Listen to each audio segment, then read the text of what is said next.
Warahmatullahi wabarakatuh. Alhamdulillahi rabbil alamin, wassalatu wassalamu ala asyrafil anbiya'i wal mursalin, sayyidina wa maulana Muhammadin wa ala alihi wa sahbihi ajma'in. Amma ba'd. Ayyuhal ikhwa wal akhwat, a'azzani wa a'azzakumullah. Saudara-saudariku yang semoga dimuliakan oleh Allah. Seperti biasa di malam Ahad ini kita mengkaji pembahasan fikih menggunakan kitab Ad-Durarul Bahiyah fil Masail Al-Fiqhiyah karya Imam Muhammad bin Ali Asy-Syaukani rahimahullah. Semoga Allah merahmatinya. Ya, pada pertemuan sebelumnya kita sudah sampai ke faslu takfinil mayyit, pasal tentang mengafani mayit. Ya, jadi yang disebutkan oleh Imam Asy-Syaukani pada pertemuan sebelumnya di sini, wa yajibu takfinuhu bima yasturuhu walau lam yamlik ghairah. Wajib mengafani mayit dengan sesuatu yang bisa menutupi jasadnya walaupun itu satu-satunya miliknya. Wajib mengafani mayit dengan sesuatu yang bisa menutupinya walaupun sesuatu itu cuma milik dia satu-satunya. Contohnya kalau seorang meninggal dunia, dia cuma punya pakaian di ini, maka inilah jadi kafan. Jelas apa ya? Ini sudah kita singgung. Dalilnya apa? Mus'ab bin Umair ketika dia meninggal perang Uhud, dia cuma dikafani dengan satu kain burdah yang kalau ditutup kepalanya nampak kakinya, kalau ditutup kakinya nampak kepalanya. Akhirnya Rasulullah SAW menyuruh kepada para sahabatnya, "Ghuttu biha ra'sah." Pakaikan kain itu untuk menutup kepalanya. Waj'alu syai'an minal idkhir fi rijlain, dan letakkanlah daun idkhir pada kakinya. Asalnya memang kafan itu kan harus menutup seluruh tubuh, tapi kalau cuman sebagainya saja, maka sisanya itu ditutup dengan daun idkhir. Daun idkhir ini daun yang banyak tumbuh di tanah suci. Nah, kalau di Indonesia ya berarti nggak ada kan? Berarti pakai daun apapun. Yang penting daun pisang. Daun pisang. Ya kalau memang nggak ada apa-apa kecuali itu sudah itu. Karena apalagi situasi perang ya. Nah ini, jadi wajib mengafani mayit dengan sesuatu yang bisa menutupinya. Dan juga berdasarkan hadis yang sudah disebutkan oleh Imam Asy-Syaukani di sini, hadis dalam Sahih Muslim, "Idza kafana ahadukum akhahu falyuhsin kafanah." Kalau salah seorang dari kalian mengafani saudaranya, hendaknya memperbagus kafannya. Dan kalau seorang memberi kafan, kafannya tidak menutupi seluruh jasadnya, berarti bagus ini? Tidak. Berarti dia tidak memperbagus kafannya.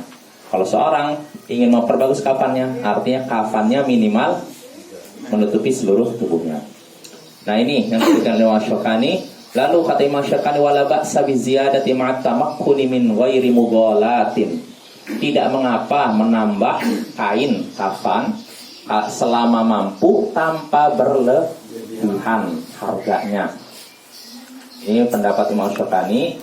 Jadi kalau kata Imam Asy-Syaukani boleh lebih dari 3. Karena yang diriwayatkan dalam hadis dalam Sahih Bukhari Muslim bahwa Nabi sallallahu alaihi wasallam, kata Aisyah ketika ditanya oleh Rasulullah sallallahu alaihi wasallam, ditanya Abu Bakar, "Fi kam kafantum Rasulullah sallallahu alaihi wasallam?" Berapa helai lembar, berapa helai kain kalian mengafani Rasulullah sallallahu alaihi wasallam?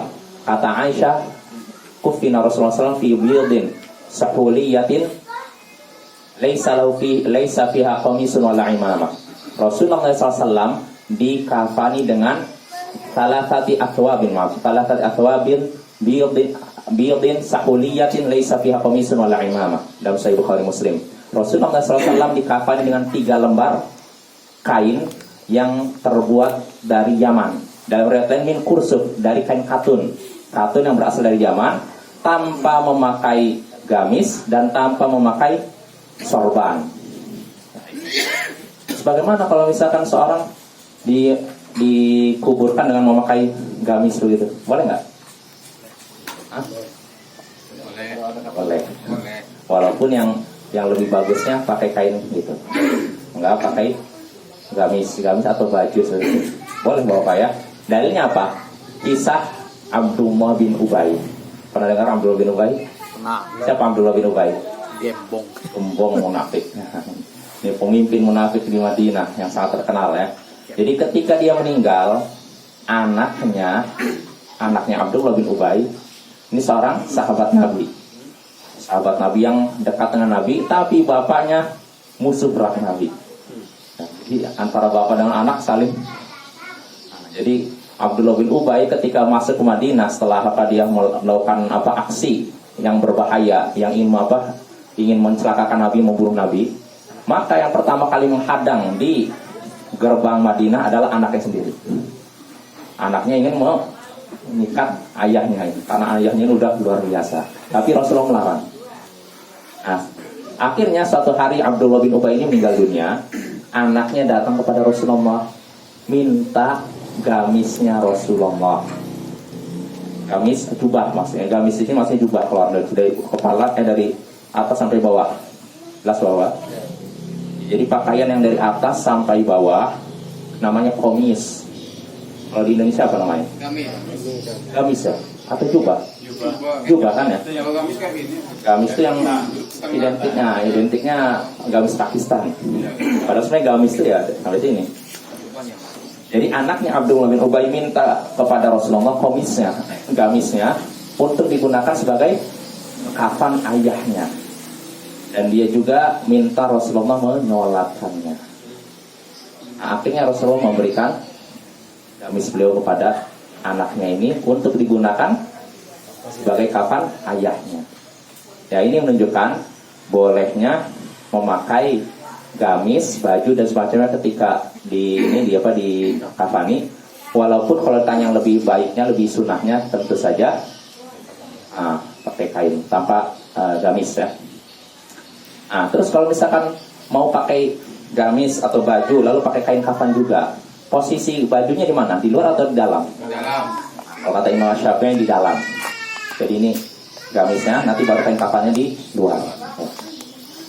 Tapi sekali lagi yang afdal tanpa gamis. Sebagaimana Rasulullah sendiri ketika meninggal tidak ada komis, tidak ada gamis itu, dan tidak ada imamah, kain kafan. Jelas Bapak-bapak? Ya. Jadi kalau kata Imam tadi ya, kata Imam Asy-Syaukani, jadi tidak mengapa ditambah. Nah, ditambahnya lebih dari 3. Namun yang kuat wallahu alam sebagaimana katakan Syekh Albani, tidak disyariatkan menambah kain kafan lebih dari 3. Ya, karena Rasulullah SAW sendiri ketika di kafani beliau cuma dengan 3 lembar, dan para sahabatnya pun begitu. Dan ini berlaku baik bagi laki-laki maupun perempuan. Walaupun ada sebagian ulama, banyak ulama menyatakan kalau perempuan 5 lembar, kalau laki-laki 3 lembar. Namun mereka ketika menyatakan wanita 5 lembar, laki-laki 3 lembar, mereka berdalil dengan suatu hadis, namun hadisnya dilemahkan oleh para ulama. Sudah kita singgung. Di dalam hadis tersebut ada seorang perawi namanya Abu Nuh At-Taqafi kalau tidak salah, dan dia majhul, tidak dikenal kata Imam Yahya bin Ma'in dan juga kata Imam Al-Hafidz Ibnu Hajar. Jadi yang benar laki-laki maupun perempuan tidak dibedakan, sama 3 lembar ya. Jelas Bapak-bapak ya. Tapi kalau misalkan ada orang pakai 5 lembar silahkan, karena kalau wanita memang perlu banyak ini. Tapi yang pendapat yang kuat saya lagi tidak dibedakan antara laki-laki dan perempuan, yaitu tentang menambah jumlah kain, dan tidak boleh berlebihan dengan harga yang mahal. Itu betul ya, karena pakaian yang mahal, pakaian yang bagus ini lebih berhak dipakai siapa? Orang hidup, bukan orang yang mati. Makanya Abu Bakar As-Siddiq ketika dia wafat sakit, dia bertanya kepada Aisyah tentang kafannya Rasulullah seperti apa, jelaskan gitu. Nah, setelah itu Abu Bakar pun berkata, dia menyaksikan bajunya agak kotor, tolong ini kan cuci. Nanti setelah itu digabung dengan 2 lembar kain kafan. Ini juga menunjukkan tadi bolehnya pakai gamis dan ini. Nah, tambah 2 kain. Setelah itu kuburkanlah saya dengan kafankanlah saya dengan itu semua. Nah, Aisyah berkata, ini baju kamu ini udah usang, nggak layak untuk kafan ibaratnya. Maka kata Abu Bakar, sesungguhnya orang yang hidup lebih pantas memakai baju yang baru daripada orang yang sudah mati. Ya. Ini menunjukkan untuk memakai mengafani mayit tidak disyariatkan menggunakan kafan yang mahal. Nah, yang penting bagus. Bagus apa artinya mahal? Bagus apa artinya baru? Tidak ya. Jadi kalaupun lama tapi masih bagus, nggak apa-apa. Nggak perlu beli baru, apalagi yang harganya mahal. Apalagi yang jadi masalah pakai sutra. Boleh nggak laki-laki di kafan dengan sutra? Nggak boleh ya. Kalau perempuan? Boleh. Selama itu harganya tidak terlalu. Kalau harganya udah terlalu mahal, jangan juga. Nggak boleh ya. Nah ini. Lalu kata Imam Syukani, wa yukaffanu syahid fi thiyabihi allati qutila fiha. Orang yang mati syahid dikafani dengan baju tatkala ia meninggal dunia.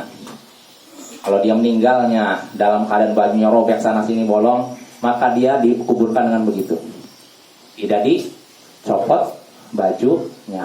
Karena nanti dibangkitkan, dia nanti di hari kiamat nanti dibangkitkan dalam keadaan seperti itu. Bajunya koyak, penuh dengan darah, tapi aromanya minyak kasturi. Nah, ini sudah kita singgung.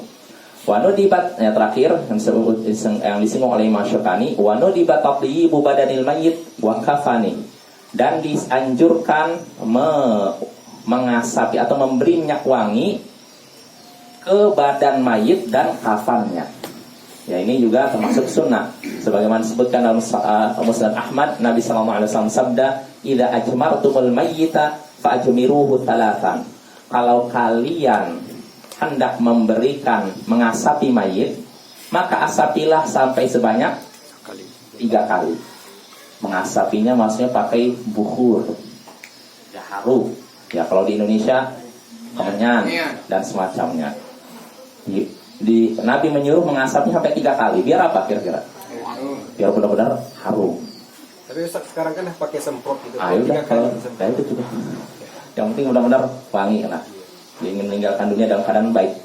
Nah, ini semua sekali lagi ini mayit secara umum. Adapun kalau mayitnya adalah orang yang sedang melaksanakan ihram, ibadah haji dan umroh, maka kita tidak memberikan minyak wangi kepada dia. Kenapa alasannya? Karena ihram. Karena larangan untuk pakai minyak wangi. Iya, orang lagi ihram haji dan umroh kan nggak boleh pakai minyak wangi kan? Iya kan? Maka begitu pula ketika meninggal. Bahkan disebutkan dalam hadis khusus, disebutkan dalam Sahih Bukhari Muslim, ketika kata Ibnu Abbas bercerita suatu hari ada orang yang sedang wukuf di Arafah, lalu jatuh dari kendaraannya, kemudian meninggal. Maka Nabi menyuruh para sahabatnya untuk memandikannya bima'in wasidr, dengan air dan bidara. Lalu setelah itu Nabi wakafinu fi thawbain, dan kafanilah dia dengan 2 lembar pakaiannya. Wala tuhannitu, dan jangan memberikan wanginya kepada dia. Wala tukhamiru ra'sa, dan juga jangan juga tutupi kepalanya dengan kain. Kenapa? Ihram. Orang lagi ihram kan nggak boleh pakai ini kan? Ya kan? Nggak boleh pakai sesuatu yang menutupi kepala kan? Kata Nabi, mayatnya itu jangan kasih minyak wangi dan jangan tutupi kepalanya. Fa innahu yub'atsu yaumal qiyamati mulabbiyan. Karena sesungguhnya dia nanti dibangkitkan dalam keadaan bertalbiyah. Apa talbiyah? Labbaik Allahumma labbaik. Pemulihan Allah terhadap jamaah haji dan umrah. Bayangkan ketika meninggal ini husnul khotimah berarti kan? Meninggal dalam keadaan melaksanakan ibadah haji kan? Nanti ketika dibangkitkan dari kubur, labbaik Allahumma labbaik. Orang tahu, mesti dia jamaah haji pakai pakaian ihram juga. Sebagaimana orang yang mati syahid ketika dibangkitkan dalam keadaan bajunya koyak, penuh dengan darah, tapi baunya wangi. Orang-orang lihat tuh, oh berarti orang mati syahid. Luar biasa ini Bapak ya. Mudah-mudahan Allah memberikan kita husnul khatimah. Amin. Ya, ini menyinggung pembahasan sebelumnya. Jelas Bapak ya? Nah, kita lanjut bersama. Yang tidak kalah penting, yaitu faslu salatil janazah. Pasal tentang sholat jenazah, menyolati jenazah, menyolati mayit. Kata Imam Asy-Syukani rahimahullah, wa tajibus salatu 'alal mayyiti. Wajib menyolati mayit. Saya bacakan dulu satu persatu ya. Saya bacakan dulu semuanya ya, baru nanti kita bahas satu-satu. Wa tajibus salatu 'alal mayyit, wajib menyolati mayit. Menyolatkan atau menyolati? Menyolatkan ya. Wajib menyolatkan mayit. Wa yaqumul imamu hidha ra'si rajuli wa wastil mar'ati, dan imam berdiri di sejajar dengan kepala mayit laki-laki dan sejajar dengan perut wanita, tengah badannya wanita. Wa yukabbiru arba'an aw khamsan, dan bertakbir ketika salat jenazah sebanyak 4 kali atau 5 kali. Wa yaqra'u ba'da takbiratil ula al-Fatihah wa suratan, dan setelah takbir pertama membaca Al-Fatihah dan suatu surat. Wa yad'u baina takbirati bil ad'iyatil ma'thurati, dan berdoa di antara takbir pertama, takbir kedua, 3, 4. Ini berdoa di antara takbir itu dengan doa yang diriwayatkan dari Nabi. Wala yusalli 'alal ghal, dan jangan menyolatkan orang yang mencuri rampasan perang. Wa qatili nafsi, begitu juga orang yang bunuh diri. Wal kafir, dan juga orang kafir. Wa syahid, dan juga orang mati syahid. Wa yusalla 'alal qabri wa 'alal ghaib, dan menyolatkan mayit di kubur dan juga menyolatkan mayit yang gaib. Sholat apa namanya? Gaib yang tidak ada di hadapan kita, di tempat jauh. Nah, ini pembahasan yang akan kita bahas di pasal ini. Jelas Bapak ya? Sekarang kita bahas. Sebelum masuk sholat jenazah, di sini kan mu'alif tidak membahas masalah. Malah apa malif? Oh, malif. Masyarakat ini. Tidak membahas masalah berapa jumlah tali pengikat. Tali pocongnya itu Ustaz. Oh, tiga. Sebutkanlah hadis. Nggak disebutkan oleh masyarakat ini. Jadi ketika udah memandikan mayit, kalau perempuan itu dibikin 3 kepang, lalu dikebelakangkan. Iya, maksudnya semuanya Ustaz. Dan Kain. tali. Oh, saya pikir rambut ya. Kain kapan? Nggak ada tentang bebas. Mau kepala ini tengah. Tapi ganjil gitu ya. Nggak ada juga keterangan. berarti nggak ada keterangan dari Ada keterangan bebas. 25 gitu. Ya, apa-apa. Yang penting kainnya tidak copot. Banyakkan 5 gitu. Ya, nggak masalah. Ini sini ya saya. Berarti nggak pakai tali pun nggak masalah. Yang penting Di bawah. Iya, nggak masalah. Jadi, cuman yang jadi masalah dia copot nggak kalau nggak pakai tali. Itu susah bawanya masuk Nah, itu itu. yang lain. Iya. Nggak disyaratkan oleh pakai tali, cuman tali itu permudah aja supaya nggak copot, supaya nggak lepas. Karena kalau tanpa tali lah ini tuh melinding, ya kan? Nah, dan juga termasuk sunnah ini bahwa nanti ini masuknya ini ya penguburan nantilah. Penguburan, jangan didahulukan. Ada lagi bapak masalah mengapani mayit itu lah. Nah, ukuran kain itu kok ditentukan ya? Nggak ada. Panjang lebarnya enggak. Yang penting menutupi seluruh tubuh. Dari ujung kepala ujung kaki. Tergantung mayatnya. Iya, kalau mayatnya 1 meter dan 1 meter. Gadang ya. Iya. Ya. Terus ini kan sudah kita singgung juga kalau apa? Oh iya Pak. Masalah mengapa mayit, kalau yang disampaikan Rasulullah kan hanya pakai kain kafan. Sedangkan kita sekarang kan ada tambahan kapas, apakah dibolehkan tambahan kapas? Kalau memang ada masalahnya nggak masalah. Tapi kalaupun tanpa kapas pun sah. Nggak, iya boleh. Itu mungkin sekedar kalau yang saya pahami orang pakai kapas mungkin supaya padat, jadi mudah mungkin untuk apa? Ya kan, mungkin gitu kan tujuannya. Nah, itu. Kapas itu saat biasanya dipakaikan untuk menyerap air yang akan keluar. Iya, setahu saya begitu. Ke hidung Betul. atau di tempat buang air kita. Ya, betul. Itu biasanya. Iya. Kalau saya itu yang kita praktekkan. Cuman katanya ada yang bilang kapas semuanya di seluruh tubuh. Itu lain lagi tuh. Nah, Itu yang tebal katanya. Nah, Sebetulnya itulah. kan prinsipnya untuk menyerap Iya, kalau tidak betul. ada air keluar. Atau ada yang luka gitu kan, Betul. keluarkan darah. Betul. Menyerap itu. Betul. Iya itu. Jadi kalau kapas Pak, yang dijelaskan para ulama itu untuk yang berlubang, rongga-rongga ini. Adapun kalau untuk numpuk supaya tebal, saya belum dapat penjelasan para ulama. Artinya kalau memang dibutuhkan, boleh. Tapi kalau memang tidak dibutuhkan, nggak boleh. Artinya tinggal lihat aja masalahnya ada nggak. Kalau ada masalahnya nggak apa-apa. Tapi kalau nggak ada masalahnya, untuk apa kita buang-buang uang beli kapas kayak gitu, nggak usah. Banjir. Ya mubazir. Karena ini kan nanti akan mengurangi harta mayit. Dan sudah kita singgung Bapak. Jadi biaya pengurusan kafan, penguburan ini diambil dari mana? Harta. Mayit. Dari harta pokok mayit. Jadi hartanya, misalnya ketika dia meninggalkan uang 100 juta, diambil dari situ. Terus pertanyaannya, kalau dia punya hutangnya 100 juta juga, gimana nih? Bayar hutang dulu atau kapan mayit dulu? Bayar utang. Hah? Hutang dulu. Siapa yang berpendapat hutang dulu? Siapa yang berpendapat kapannya dulu? Nah, ada dua pendapat dalam hal ini. Pendapat yang kuat, Allahu a'lam, pendapat jumhur ulama, kapan dulu? Kapan dulu baru hutang? Kenapa? Karena ada hadis yang ini, yang tadi, orang yang mati dalam keadaan wukuf di Arafah. Nah, jadi orang ini kan meninggal di Arafah dalam keadaan sedang wukuf. Lalu Nabi menyuruh para sahabat untuk apa? Memandikan dia kan? Setelah itu apa? Mengafani dia, jangan kafanilah dia dengan dua ininya dan jangan ini kasih Tuhan. Nah, di sini kata Imam An-Nawawi, kita bisa mengambil faidah dari hadis ini, bukan Imam Nawawi. Ya Imam Nawawi ya, dalam Syarah Sahih Muslim. Dia menyatakan bahwasanya biaya kafan mayit diambil dari harta mayit dan itu lebih didahulukan daripada hutang. Sebab seandainya hutang didahulukan, tentu Nabi akan berkata, dia punya hutang nggak? Gitu kan? Ya kan? Punya hutang nggak? Kalau punya hutang, bayar hutang dulu. Nah, ini seandainya begitu. Tapi yang jadi masalah, Nabi tidak bertanya seperti itu. Itu menunjukkan biaya mengafani mayit lebih didahulukan daripada bayar hutang. Ini kalau uangnya benar-benar tidak cukup. Dia punya peninggalan 100 juta, hutangnya itu 100 juta. Tapi kalau misalkan dia punya uang 100 juta, hutangnya 50 juta, sisanya cukup nggak buat kapan? Cukup.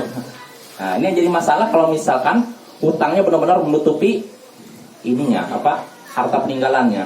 Maka dalam hal ini memang ada dua pendapat ya, tapi pendapat yang kuat, wallahu a'lam, kafan dulu. Nah, kafan baru ngurus hutang. Jelas Bapak ya?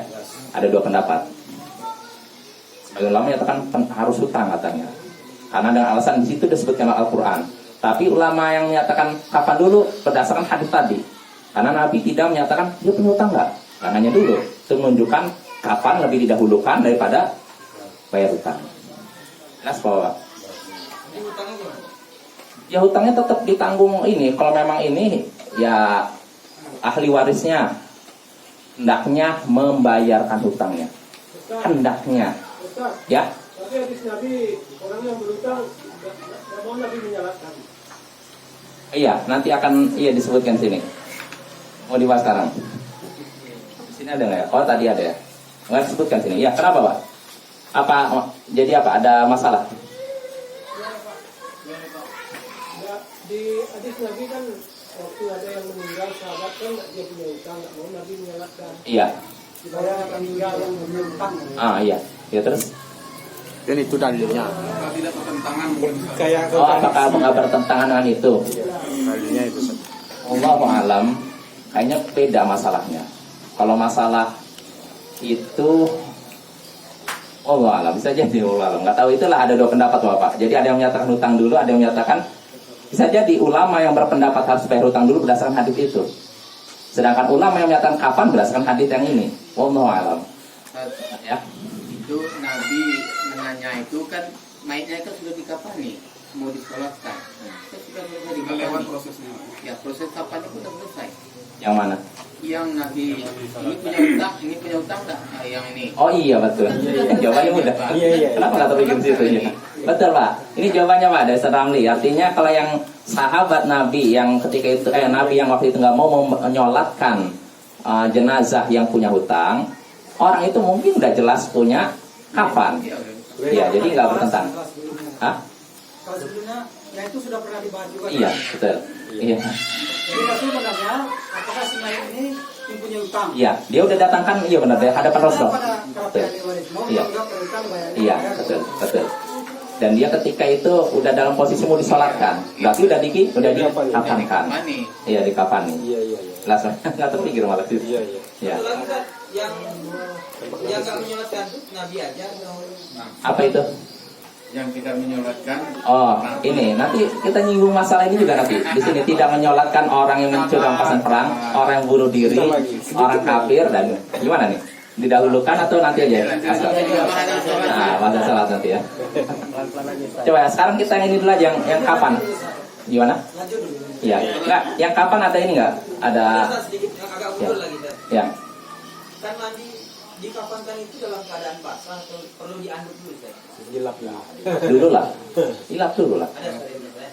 Apanya? Ada syariat untuk Kalau Ada apa? dikeringkan badannya maksudnya. Oh, ya namanya ya memang kalau dalil secara khusus tidak ada, tapi itu prakteknya para ulama terdahulu seperti itu dari dulu sampai sekarang turun menurun begitu. Jadi yang namanya Perlukan. iya, yang namanya mengafani mayit itu dalam kondisi udah kering, bukan dalam kondisi basah. Berarti dimandikan gelap. Ya, misalnya bukunya Nggak ada keterangan harus begitu. Emang ada sebagian ulama menyatakan digunting kukunya. Terus kalau udah digunting kukunya dibuang kemana? kubur. Ah, Ikut juga. pendapat yang kuat dikubur bersama si mayit. Jadi tidak terpisah. Ada lagi Bapak, masalah mengkafani mayit ini. Ya sebelum masuk salat jenazah mengkafani mayit dulu. Atau udah cukup? Cukup ya? Ya kita lanjut ya. Jadi kafan kan tadi dari harta peninggalan mayit ya, bukan dari keluarganya dan bukan dari pemerintah. Ya ini masalah mengafani mayit. Lalu sekarang kita masuk pasal berikutnya. Faslu salatil janazah. Pasal tentang salat jenazah. Tadi yang sudah saya bacakan. Wa tajibus salatu 'alal mayyit. Wajib menyolati mayit. Wajib berarti kalau dikerjakan berpahala, ditinggalkan berdosa. Pertanyaannya apakah wajib atas setiap muslim? Wajib kifayah. Hah? Wajib kifayah. Atau sebagian. Nah, tentu saja ini fardu kifayah. Bapak ya, menyolat jenazah fardu kifayah. Maka di sini disebutkan oleh Imam Syukani, as-salatu 'al amwat, menyolati orang-orang sudah meninggal, tabitah, telah tetap, subutan daruriyan, tetap dan istilahnya daruriyan min fi'lih, sudah suatu yang darurat diketahui dari perbuatan Nabi sallallahu alaihi wasallam wa fi'li ashabi, dan juga perbuatan para sahabatnya. Lakinnahu min wajibatil kifayah, tapi itu termasuk wajib kifayah, fardu kifayah. Artinya kalau sudah ada yang mengerjakan, maka yang lain gugur kewajibannya. Ya contohnya kalau di sini ada yang meninggal, maka kalau misalkan ada 1 orang, 2 orang menyolati jenazah, maka masyarakat si Beirut yang lainnya tidak wajib lagi menyolati jenazah tersebut. Tapi kalau semuanya tidak ada yang menyolatkan, Dosa semua. hanya dosa. Ya karena ada yang bilang katanya, oh nanti saya khawatir kalau ini saya nggak disolati sama masyarakat. Khawatir. Kalau misalnya disolati masyarakat, semua masyarakat dosa. Jadi bapak-bapak mungkin ada timbul ketakutan bapak-bapak, kalau saya gini terus, saya mempraktekkan sunnah terus, nanti saya ditinggalkan masyarakat, nanti jenazah saya tidak disolatkan, gimana nih? Oh saya khawatir.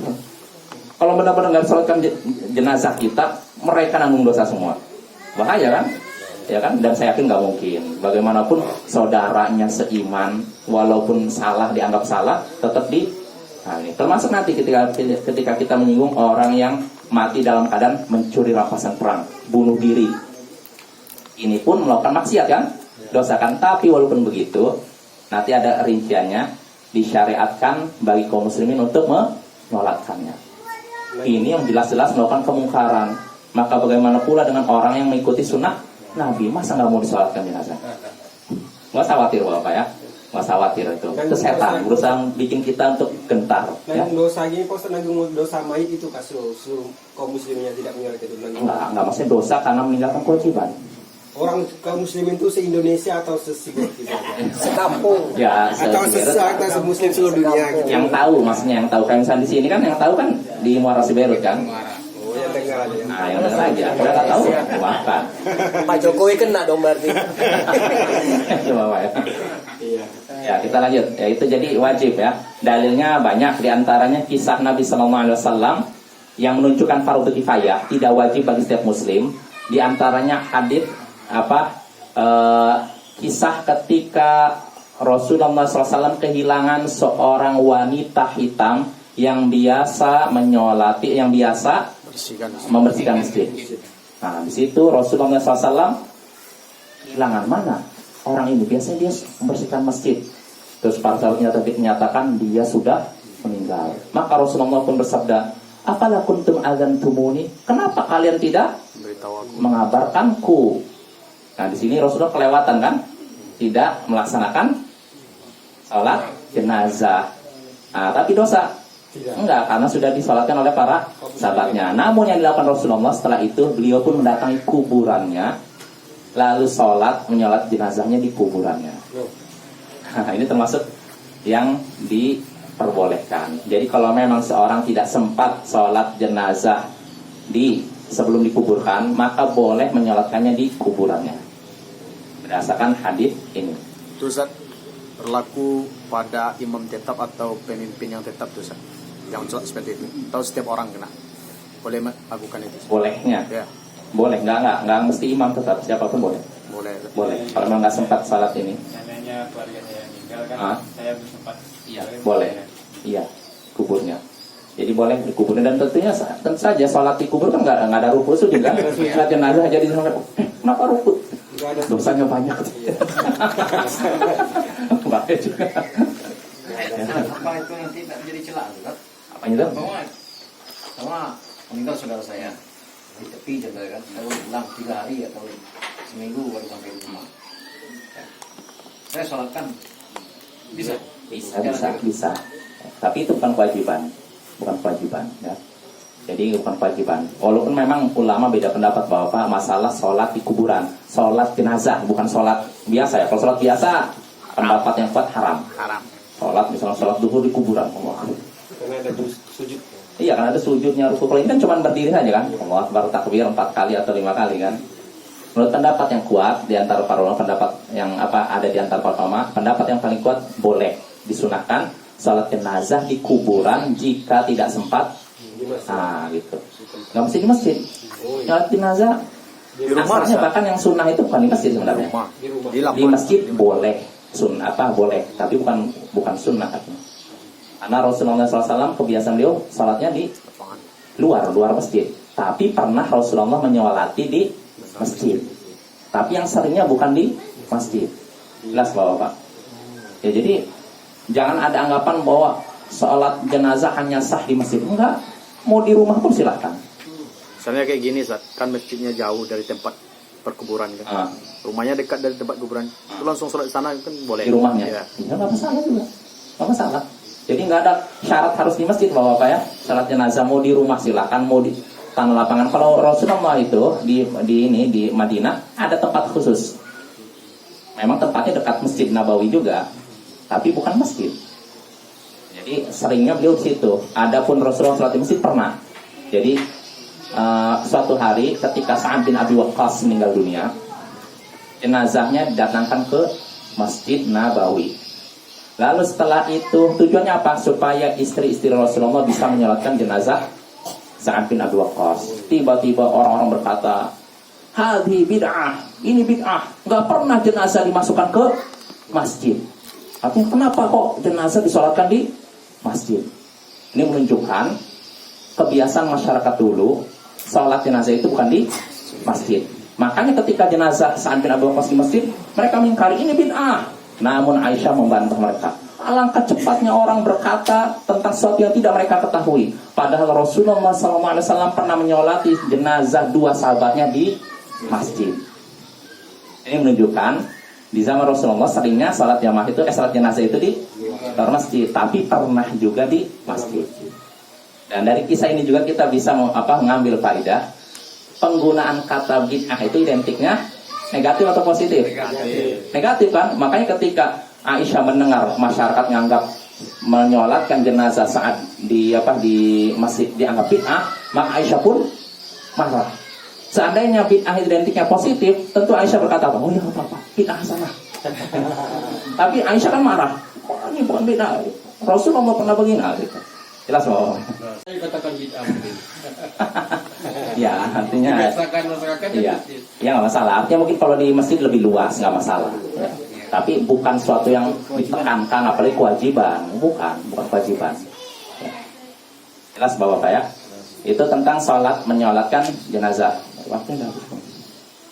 Ya, waktunya udah mau habis. Ya, mungkin cukup Bapak ya. Ya tinggal 1 menit lagi. Ya mungkin saja dari saya. Insya Allah pada pertemuan berikutnya kita lanjutkan lagi pembahasan tentang salat jenazah ya. Subhanakallahumma wa bihamdika asyhadu an la ilaha illa anta astaghfiruka wa atubu ilaik. Assalamualaikum warahmatullahi wabarakatuh. Waalaikumsalam warahmatullahi wabarakatuh. Tidak boleh nangkap dari kamera. Berarti saya tadi ngambil itu kena kamera itu. Merah.